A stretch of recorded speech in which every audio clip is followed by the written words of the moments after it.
হ্যাঁ মনির ভাই, প্রবাস কি সুখের না কষ্টের? অবশ্যই সুখের। সুখের? কষ্টেরও আছে। কষ্টের আছে? প্রবাস মানে কি ভাই কষ্ট? হ্যাঁ, প্রবাস মানে যুদ্ধ, কষ্ট না। প্রবাসে কষ্ট করে কুদ্রিক ভাই। প্রবাসের এক নাম কষ্ট থাকলে আরেক নাম যুদ্ধ। যুদ্ধ, প্রবাসের নামই হচ্ছে যুদ্ধ না ভাই? জি ভাই।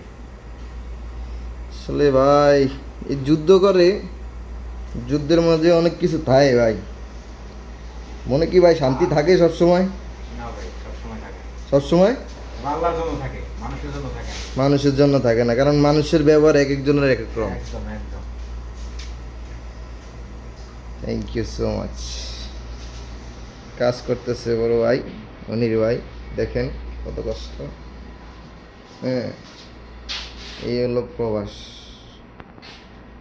মানুষকে বিনোদন দেওয়ার জন্য প্রবাসী সেরা রে।